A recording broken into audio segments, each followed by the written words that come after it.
Peace, power, and prosperity to my beautiful family. It is ordained metaphysical minister Corbin reporting live. At this time, you have seen the title. This is going to be a very powerful presentation. This is a freestyle presentation, and this is not planned. I just felt like at this time, this needed to be dropped to the people, for the people. I want to give a shout out to the man who worked. I will be giving you from this book, his book, which is Zechariah Stinson.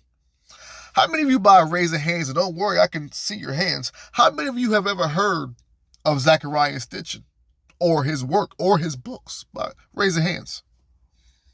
All right. This is going to be the book that I'm going to be reading from. Zechariah Stinson, The War of Gods and Men. Book 3 of the Earth Chronicles. And in the bottom, he says, startling documentary evidence of the extraterrestrial warlords who destroyed ancient civilization. Now, to be honest with you guys, by the time you see the title, we'll both be seeing it for the first time. This is how of a freestyle this presentation is. But I do want to give a shout out to Zechariah Stinson. Just want to relax a little bit more. I also want to give a shout out to his successor. I do believe this brother who I'm about to shout out right now is the successor, at least one of the successors of Zechariah Stinson. I got a chance to meet this brother in New York. I believe it was Brooklyn, at the Gathering of the Gods. Shout out to Baba Phil Valentine. Shout out to Brother Panic, who is no longer on this realm with us. But shout out to those brothers. They were also there. Brother Rich, it was a bunch of great brothers and gods in that building and goddesses in that building. But I'm talking about Billy Carson. I do believe Billy Carson is a successor of Zechariah Stinson. This presentation is going to go in.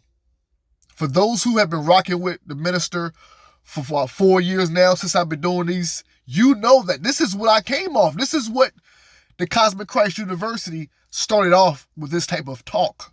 So to have this video and bring it back to y'all once again in 2024, about to go into this Aquarian age and this quantum world, this gives me a great honor to bring this type of information back. I feel like I'm going back to my essence with this one. So thank y'all for rocking with me. It's going to be an amazing presentation. So I want to bring it back one more time before I go in, because if you're familiar with my work, then you know I'm about to go in.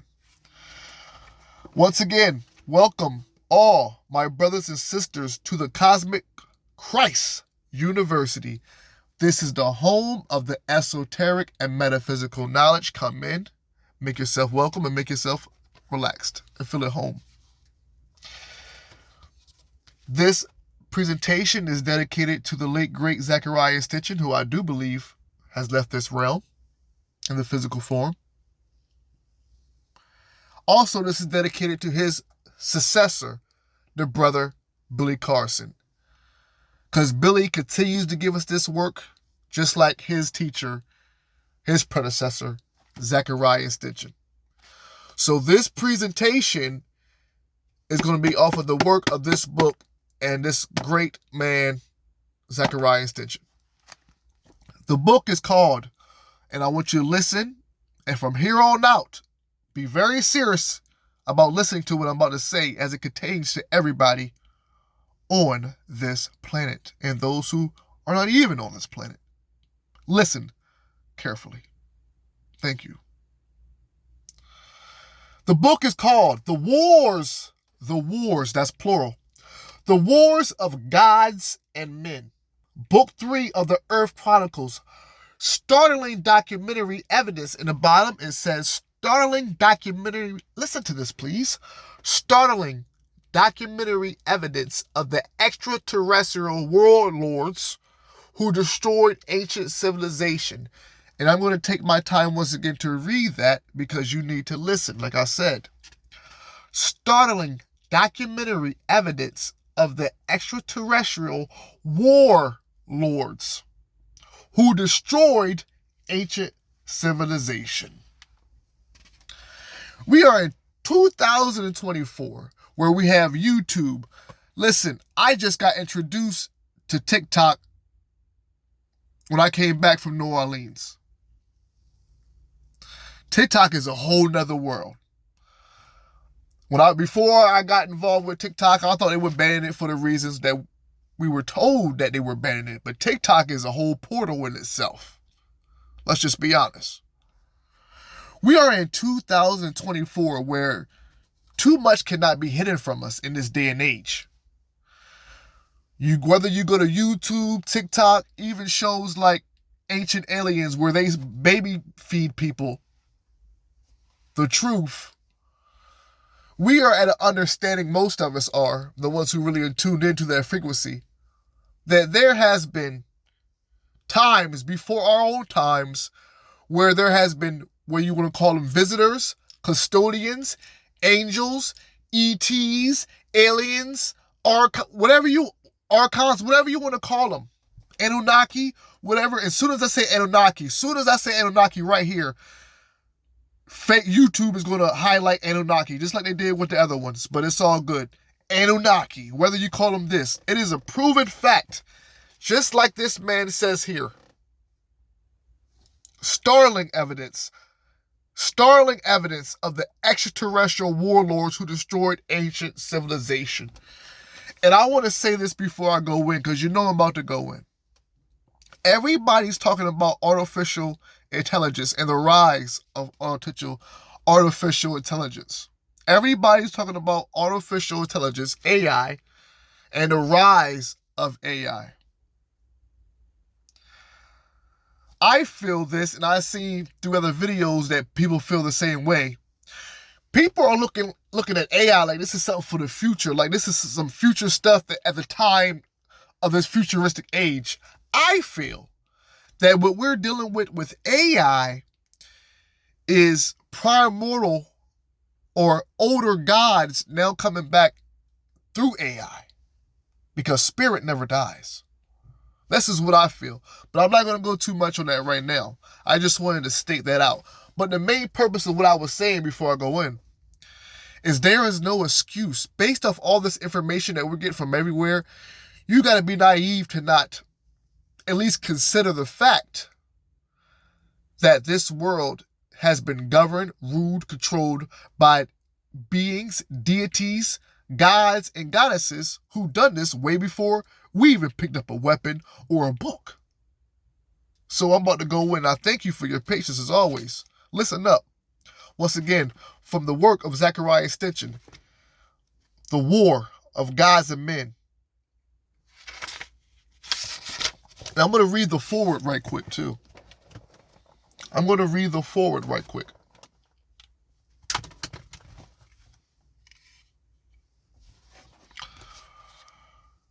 Long before man warred with man, the gods battle among themselves.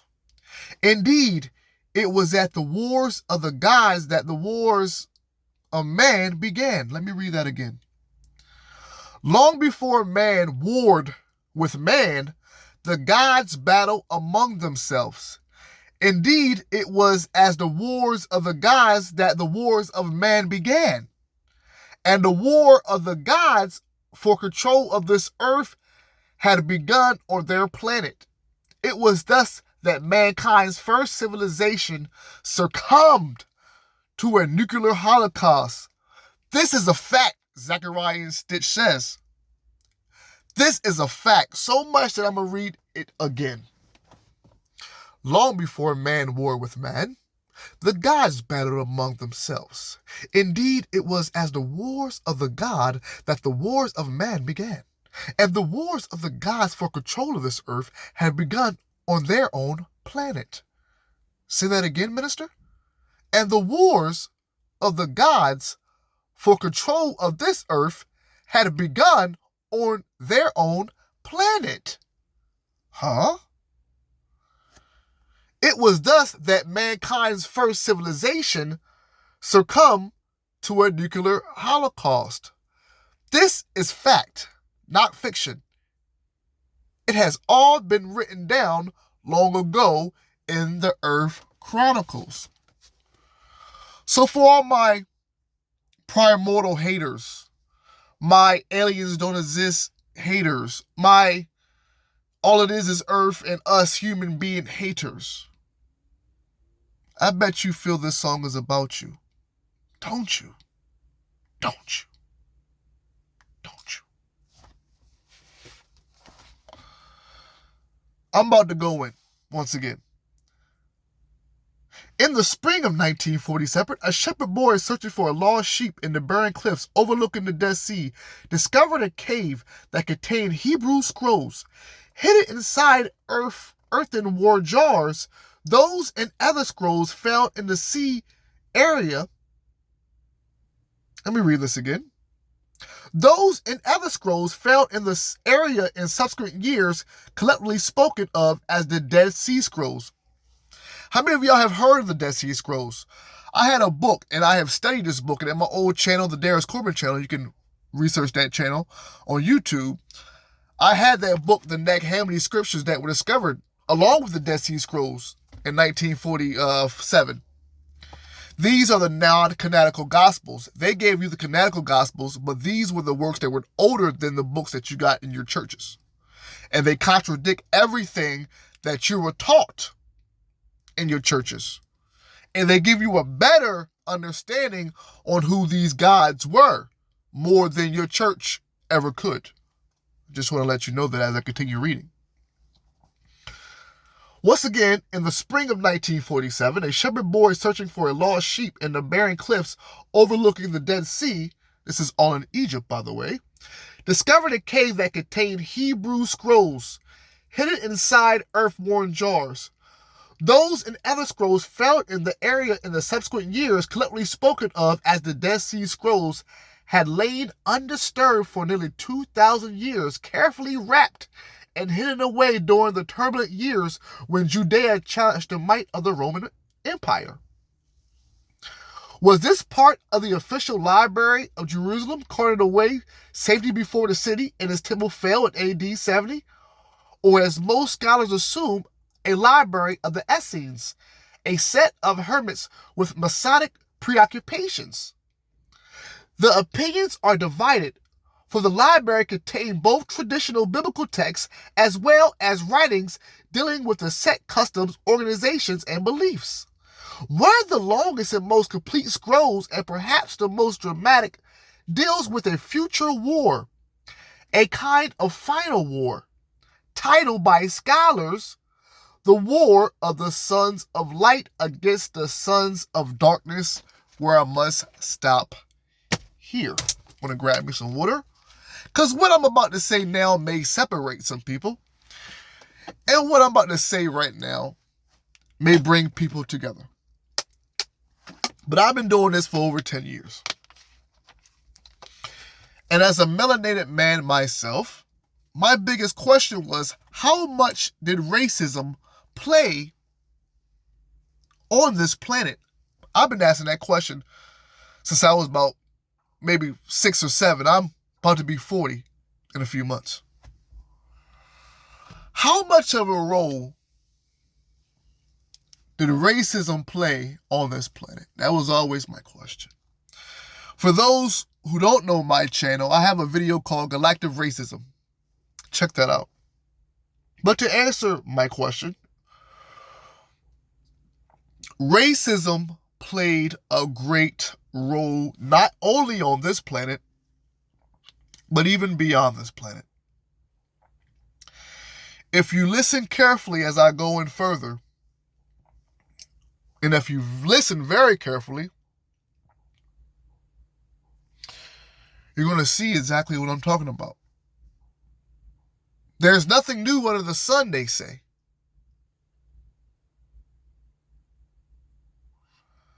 Everything comes back full circle. As above, so below. Let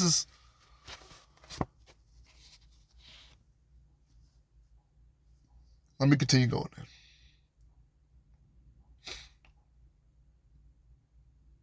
The war of the sons of light against the sons of darkness.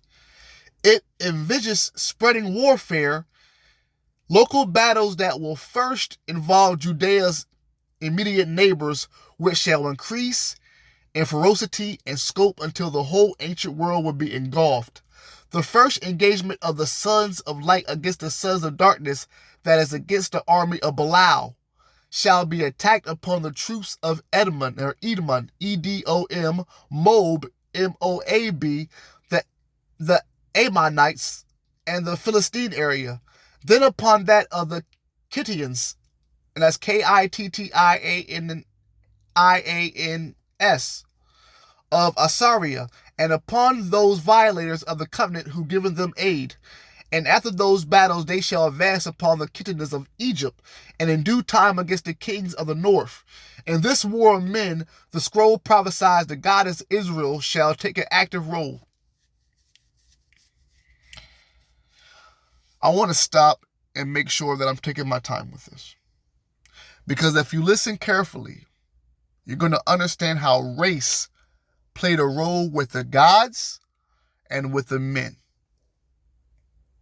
The first engagement, I quote, this is a quote, the first engagement of the sons of light against the sons of darkness,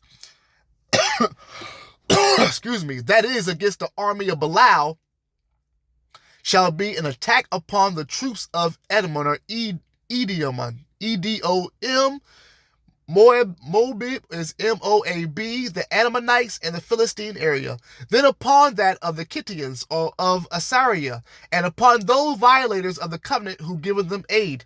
End quote. And after those battles, quote again, they shall advance upon the Kittians of Egypt, and in due time against the kings of the north. In this war of men, the scroll prophesied the God of Israel shall take an active role. Keep on listening as I continue. On the day the Kittians, and once again that's spelled Kittians, fall. We need to find out who the Kittians are. They fell.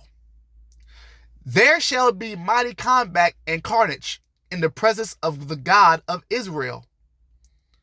Remember who the God of Israel is, by the way.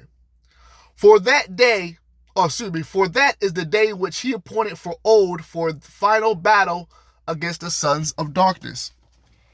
Remember who God of Israel is now, family, because it's about to get real. I'm taking my time with this presentation, but at the same time, the people who watch my presentation are intelligent, spiritual, so you can read between the and I thank you for that. Let's keep on going. Now we're about to hit the Bible, because like I always say in my videos, we never left the Bible. The prophet Ezekiel had already prophesied the last battle in the later days, involving Gog, G-O-G, and Magog, M-A-G-O-G, in which the Lord himself shall, and I quote, smite thy bow out thy left hand, and will cause thy arrows to fall out of thy right hand. Quote, end quote. But the Dead Sea Scroll went further, foreseeing the actual participation of many gods in the battles engaged in combat side by side with mortal men. Did you hear what I just said? But the Dead Sea Scroll that was discovered when? Yep, in 1947, went further, foreseeing the actual participation of many gods in the battles engaged in combat side by side with mortal men. Think about the war that's going on right now in Israel and all that war. Y'all think it's just a mortal war, a human war. No. There's gods involved. There have always been gods involved. This is about to get real. Everybody's talking about disclosure and all this being hidden in plain sight. It can't be hidden too much longer.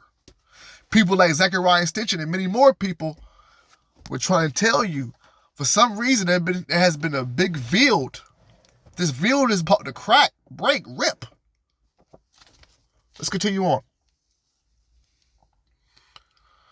On that day, the company of the divine and the congregation of the mortals shall engage side by side in combat and carnage.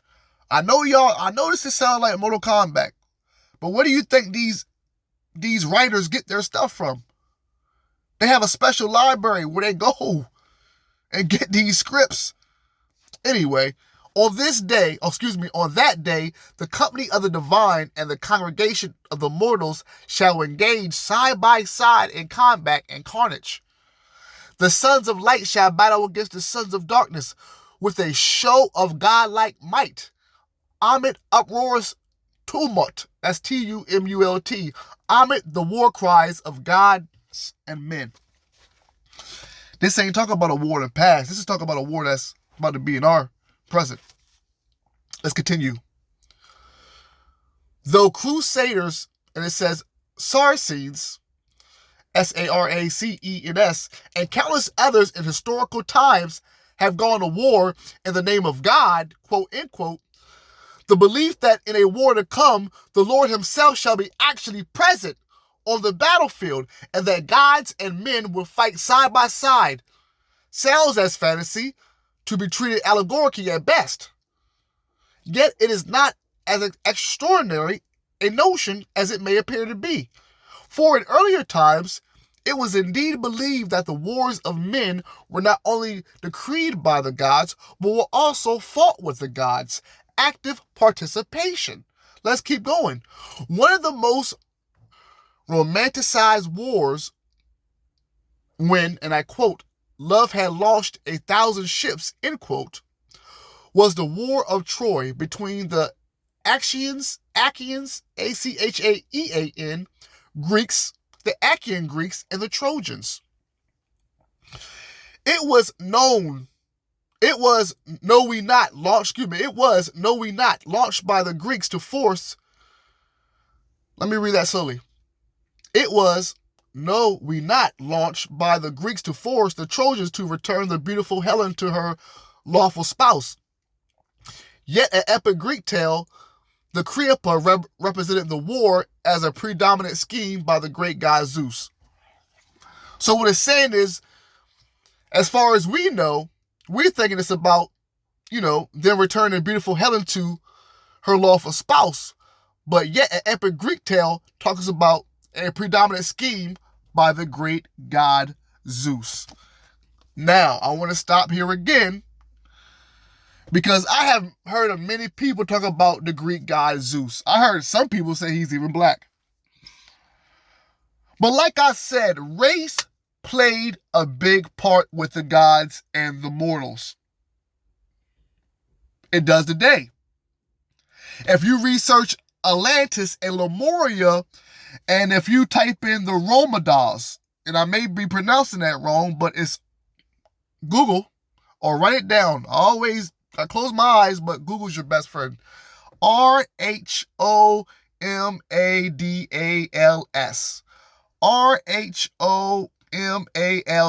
Like I said, Google them. You can type in Atlantis and Lemuria and Google that R word at the same time. These were ancient black Atlanteans. Google it. These were ancient black Lemurians. Now, based off my research, Lemuria was governed by nothing but blacks.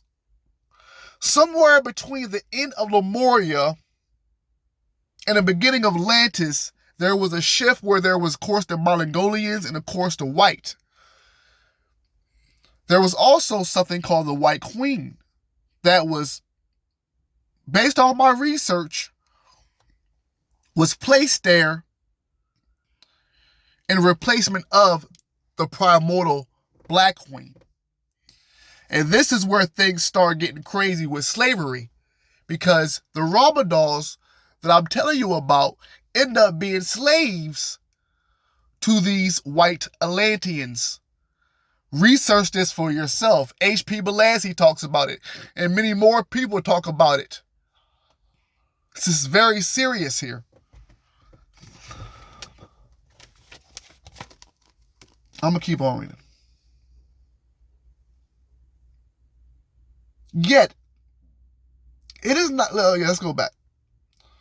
Yet an epic Greek tale, the Kypria, Kypria, represented the war as a predominant scheme by the great god Zeus. Zeus. We have heard a lot about Zeus. I want my students in the master's and the students who are about to become masters in this university to listen very closely. Because if people are going to say that this race was all black, obviously some of you guys have seen my Yakub story. Yakub should be on my Darius Corbin channel. That was my first YouTube channel. The Yakub story. People who rock with the nation, not everybody who rocks with the Nation of Islam and respect to that nation, but majority of the people agree with the Yakub story, who was the man who created the white race. Scientology also agrees with the Yakub story. So let's go back in. We're on Zeus now. I want you to listen closely about Zeus. Please listen very closely, because race plays a part in these extraterrestrials, or what we call extraterrestrials. You can say it doesn't, but it does. And I do feel in the future we're going to find out how big a role that racism plays in the galactic. Here we go with Zeus. There was a time when thousands upon thousands of men encumbered the broad bosom of the earth. And having pity on them, Zeus in his great wisdom resolved to lighten earth's burden. Let's read that again. There was a time when thousands upon thousands of men encumbered the broad bosom of the earth. And having pity on them, Zeus in his great wisdom resolved to lighten earth's burden. Thousands and thousands of people on earth. But damn, how many of the people on earth today? Millions? Zeus? You coming back for us too? But let's keep reading. And having pity on them, Zeus in his great wisdom resolved to lighten earth's burden.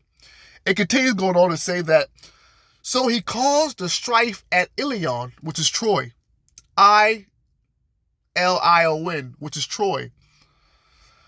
To that end, that through death he might make a void in the race of men. Stop there, family, please.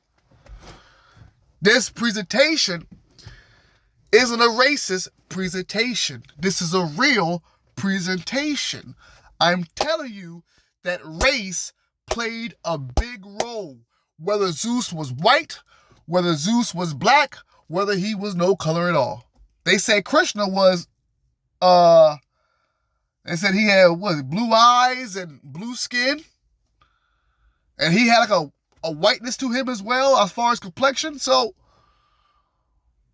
they talk about red-bearded gods as well. So, yes, race definitely plays a part.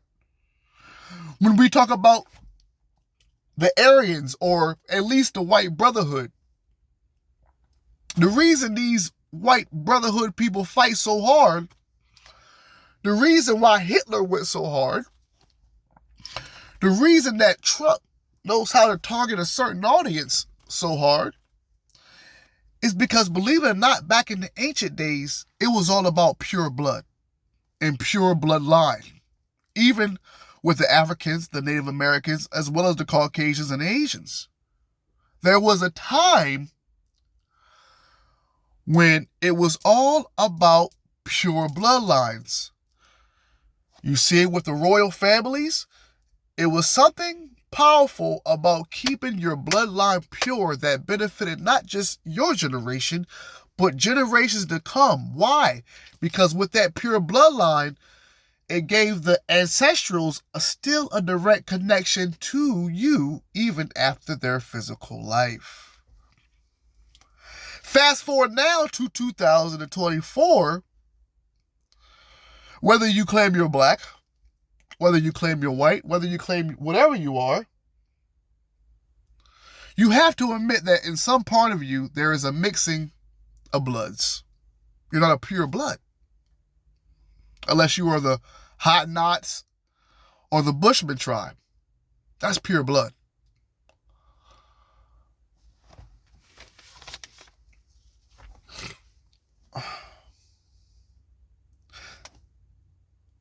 Homer, now I'm going to read that part again. There was a time when thousands upon thousands of men encumbered the broad bosom of the earth. And having pity on them, Zeus in his great wisdom resolved to lighten earth's burden. So he caused strife at Ilion, Ilion, better known as Troy, to that end, that through death he might make a void in the race of men. Now, void means what? Legally invalid. That's what void means. Legally invalid. So, let's read that again. That through death he may make a void. Or also, see, void is also meaning a space in the race of men. But we're going to use it for the definition that it is. Legally invalid. Through death, he might make a void in the race of men. Keep that in mind, family. Keep that in mind. Homer, the Greek storyteller who related the war's events in Iliad, I-L-I-A-D, blamed the whim of the gods for instigating the conflict and for turning and twisting it to its ultimate major proportions, acting directly and indirectly, sometimes seen as sometimes unseen. Do you hear that? The gods were instigating. Homer the Greek, and some of us heard about Homer, not Simpson, shout out to Homer Simpson, but seriously, some of us have heard about the Greek writer, Homer. Homer says, Homer blamed the whim of the gods for instigating the conflict and for turning and twisting it to its ultimate major proportion. Acting directly and indirectly, sometimes seen and sometimes unseen. That's what these guys were doing. They were showing up, and y'all should do this. Bow! And then they sat back watching everything get done. Sounds familiar? Let me say that again. These guys will pop up. Hey, yo, Trey. Them guys over there, they showing off a little bit too much.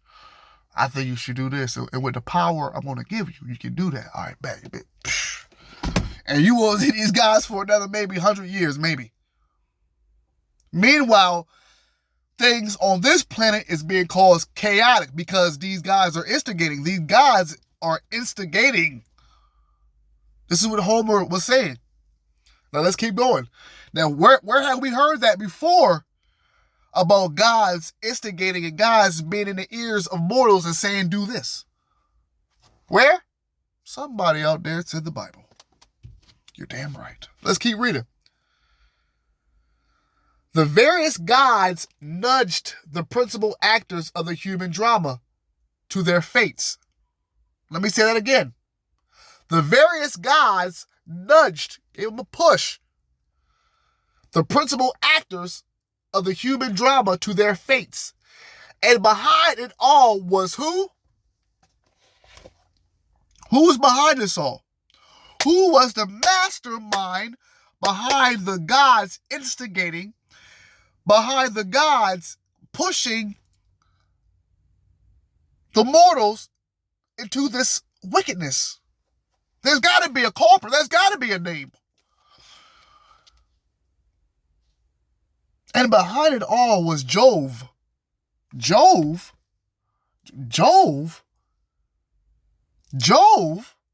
J-O-V-E. Jove. Jupiter.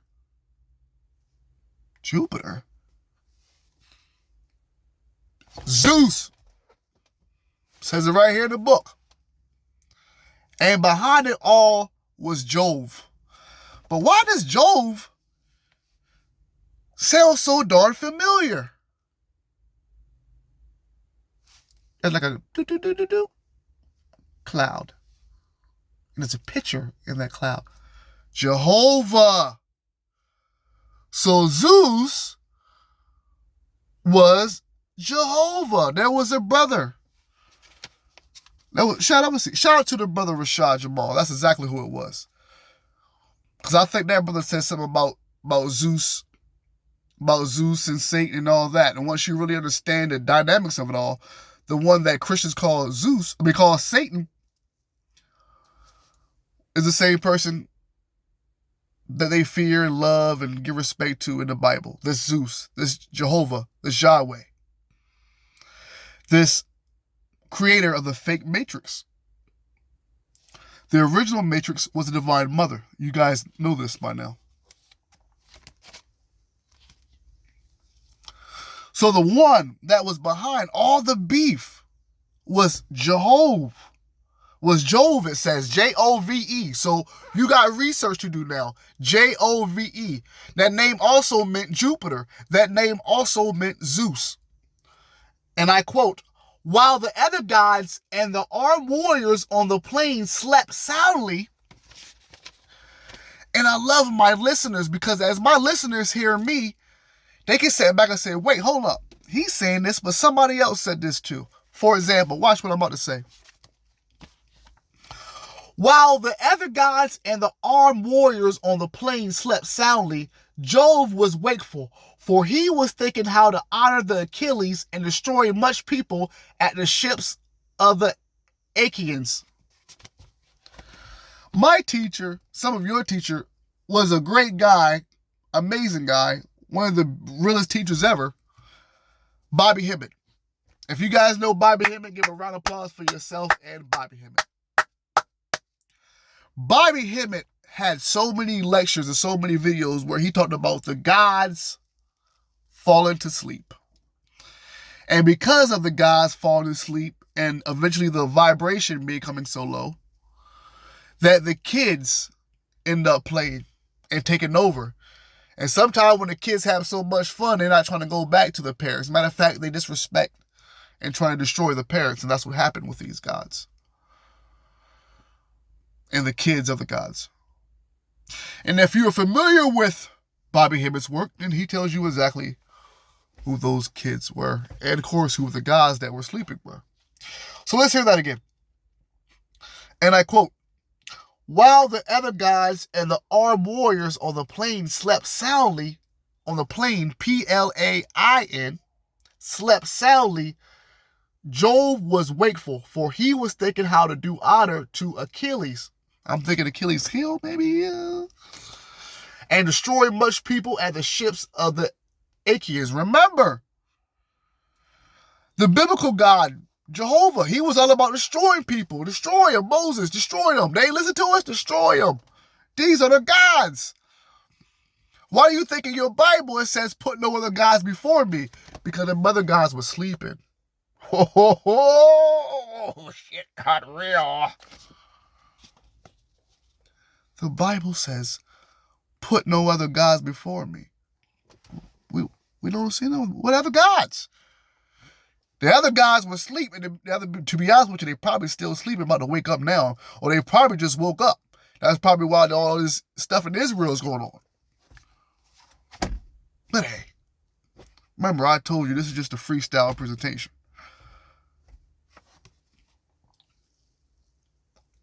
Even before the battle was joined, the god Apollo began the hostilities. He sat himself down away from the ships with a face as dark as night. Apollo, the god, began the hostilities. He sat down away from the ships with a face as dark as night. Excuse me. And his silver bow rang deaf as he shot his arrow in the midst of them. The Achaeans. We got to find out who the Achaeans is. Achaeans. For 9 whole days, he shot his arrow among the people. And all day long, the pyres, or the praise, the pyres of the dead were burning. The flesh, the body, was burning. When the contending sides agreed to postpone hostilities so that their leaders might decide to issue in hand-to-hand combat, the unhappy gods instructed the goddess Minerva, Minerva, and I quote, "Go at once into Trojan and the Achaean host, and contrive that the Trojans shall be the first to break their oaths and set upon the Achaeans." End quote. Eager for the mission, Minerva and I quote, shot through the sky as some brilliant meteor. A fiery train of light followed in her wake. Quote, end quote. Later on, at least the raging warfare ceased for the night. Minera, the goddess, turned night into day by lighting up the battlefield. She, I quote, lifted a thick veil of darkness from their eyes, and much light fell upon them, both of the side of the ships and over where the fight was raging. And the Achaeans could see Hector and all his men. Excuse me, I'm gonna get me some water. And it does says Hector. It says Hector. It says Hector. Now, thank you for your patience. Let's continue going on. As the battle raged on and on, sometimes pitching one hero against another, the gods too kept a watchful eye over individual warriors. Now this part is real. This part is real. Remember, your history is not what you think. That's his story. Mythology is our story. Listen to this. This is serious. As the battle raged on and on, sometimes pitching one hero against another, the gods too kept a watchful eye over individual warriors, swooping down to snatch away a beleaguered hero or to steady a driveless chariot. But when the gods and goddesses finding themselves on opposing sides began to hurt each other, Zeus called a halt. Stop, chill, y'all doing too much. Ordering them to keep out of the mortals fighting. Zeus instigated all this. Then once he seen the gods were hurting each other, he said, y'all chill. Let the humans fight it out. This ain't y'all. That was Zeus. Zeus started all this with the humans. All this war was started by Zeus or Jove or Jupiter. Once the guys started getting involved, he like, yo, chill. Y'all, what y'all doing? This ain't y'all fight. But now you're about to realize why it was their fight. And this is going to go back to the Bible too. So listen up. Listen up. But when the gods and goddesses finding themselves on opposing sides began to hurt each other, Zeus called a halt, ordering them to keep out of the mortals fighting. The respite did not last long, for many of the leading combatants were sons of gods or goddesses by human mates. Especially angered was Mars, the god of Mars, when his son Ascalaphus, that's Ascalaphus, was pierced to death by one of the Achaeans. And I quote, this is what the god Mars says. Do not blame me, ye gods that dwell in heaven, if I go to the ships of the Achaeans and avenge the death of my son. Quote, end quote. Mars announced to the other mortals, even if in the end I shall be struck by by Zeus's lightning, and shall lie in blood and dust among the corpse. That's what the god Mars says back in the day. Let me read that part again. With the god Mars, known as the planet Mars, said back in the day. Even if in the end I shall be struck by Jove's lightning and shall lie in blood and dust among the corpse. Now we know Mars, the planet, as being a red planet and dusty. I'm just saying. What a coincidence.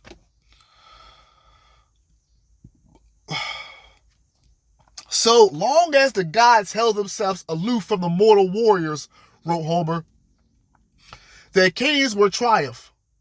So long as the guys backed off, these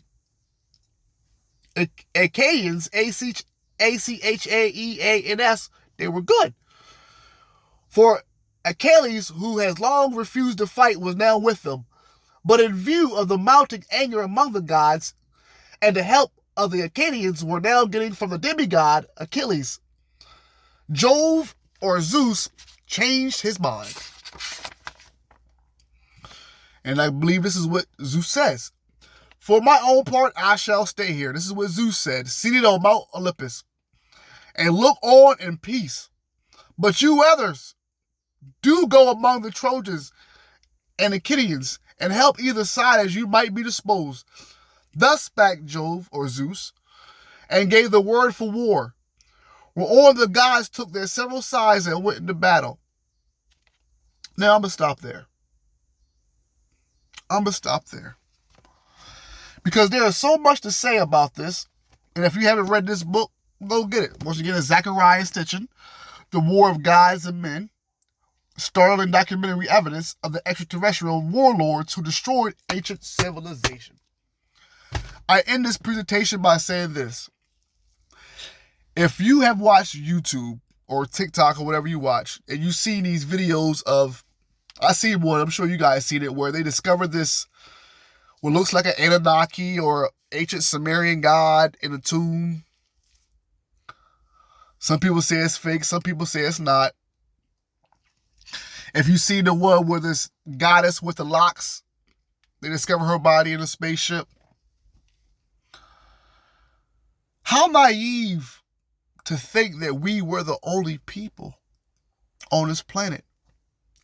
How naive must you be to think that Earth, out of all these galaxies and stars, that we are the only ones. Even you Bible people. Your God says, put no other gods before me. But you never questioned who the other gods were? And what were their intent? And was your God intent pure? So, as we continue to go on to this quantum world and this Aquarian age, where technology is going to show you a lot, but also the human beings who are truly in tune to their spiritual side is going to show you much more. Remember that people like Zecharia Sitchin try to tell you. People like Dr. Deborah Blair try to tell you. People like Bobby Hibbert try to tell you. People like their brother Billy Carson tries to tell you. Not only are you not alone, but you are a part of what they call this extraterrestrial thing. And I'm going to go on probably next time, and they're going to be talking about Enki and Enlil. And they're going to be talking about the creation of these metal humans. Metal humans. These were the first war soldiers for the gods. They were metal. And they had bald heads. And they wore these collar necks. What do you think about what I'm describing here? So, I thank you for watching. Please expect so much more from the Cosmic Christ University as these stories are about to get even bigger. This platform is about to become even greater. I thank you all for rocking with me. So until next time, stay powerful, stay blessed, and stay with the Christ consciousness. Peace.